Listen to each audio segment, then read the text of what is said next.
Assalamualaikum warahmatullahi wabarakatuh. Perkenalkan, nama saya Sasi Mutiara Erwinda dengan NIM 2301114059 dari Prodi Ilmu Administrasi Publik kelas D.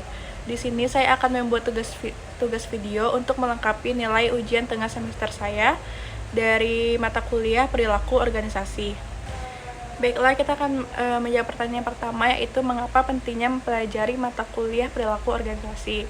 Mempelajari mata kuliah perilaku organisasi ini sangat penting karena kita bisa memahami bagaimana individu dan kelompok dapat berperilaku dengan baik di dalam konteks organisasi, sehingga tercipta nanti keharmonisan antara individu dengan anggota kelompok. Itu dengan beberapa alasan seperti yaitu meningkatkan efektivitas organisasi. Dengan memahami perilaku manusia di tempat kerja, manajer bisa membentuk atau menciptakan lingkungan kerja yang harmonis dan kondusif antara pemimpin dengan anggota organisasi. Yang kedua itu ada memperbaiki komunikasi. Dengan kita mempelajari mata kuliah perilaku organisasi ini membantu memahami bagaimana orang berkomunikasi dalam bekerja sama yang penting untuk koordinasi dan kolaborasi timnya. Yang ketiga ada mendorong kepemimpinan yang efektif. Pemahaman tentang motivasi, kepemimpinan, dan pengambilan keputusan membantu pemimpin membuat keputusan yang tepat dan memotivasi tim. Yang keempat ada mengelola perubahan dengan baik.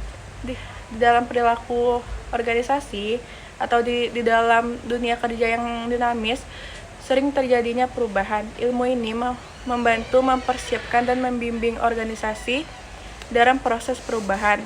Yang kelima ada meningkatkan kepuasan dan kesejahteraan karyawan. Di mana ketika organisasi memahami kebutuhan dan perilaku karyawannya, mereka bisa menciptakan kebijakan yang membuat karyawan merasa dihargai, sehingga terciptalah lingkungan yang harmonis tadi dan kondisi ruangan kerja yang efektif. Baiklah, untuk soal nomor 2 yaitu memahami culture shock di dalam budaya organisasi. Culture shock itu adalah suatu kejadian yang dialami oleh seseorang ketika ia merasa canggung, merasa kurang nyaman, merasa bingung di dalam tempat kerja yang baru atau dunia kerja yang baru. Misalnya tempat kerja atau dunia kerja yang baru nih berbeda dengan tempat kerja ia sebelumnya, sehingga ia di sana akan mengalami yang namanya culture shock.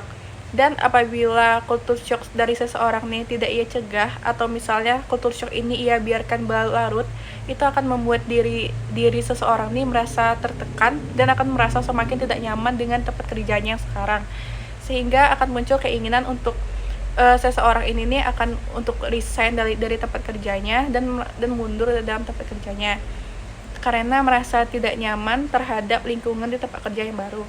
Sehingga ketika kita mengalami culture shock nih, kita harus bisa mengontrolnya sehingga culture shock nih bisa hilang di dalam diri kita dan kita merasa terbiasa dengan lingkungan kerja yang baru.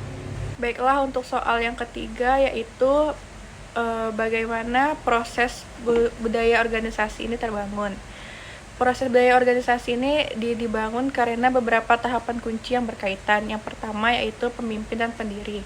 Budaya organisasi sering dimulai dari visi, nilai, dan keyakinan pendiri atau pimpinan awal.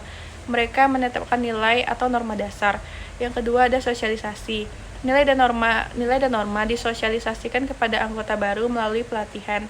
Contoh seperti perilaku pemimpin, cerita dari organisasi, dan tradisi yang dilakukan oleh organisasi. Yang ketiga ada simbol dan sistem. Budaya diperkuat melalui simbol seperti logo, seragam, jargon, sistem penghargaan, dan kebijakan kerja yang mendukung nilai-nilai utama. Yang keempat ada penguatan melalui praktik. Budaya organisasi makin kuat jika terjamin dalam praktik sehari-hari, seperti cara pengambilan keputusan, gaya komunikasi, dan cara menyelesaikan konflik. Yang kelima ada evaluasi dan adaptasi. Budaya yang sehat akan dievaluasi secara berkala dan bisa berubah mengikuti perkembangan internal dan eksternal. Singkatnya, budaya organisasi ini dibangun dari nilai pimpinan, disosialisasikan kepada anggota, diperkuat lewat simbol dan sistem, serta dipertahankan dan diubah sesuai kebutuhan. Baiklah, sekian tugas video dari saya untuk melengkapi ujian tengah semester dari mata kuliah perilaku organisasi saya. Jika ada salah kata saya mohon maaf. Assalamualaikum warahmatullahi wabarakatuh.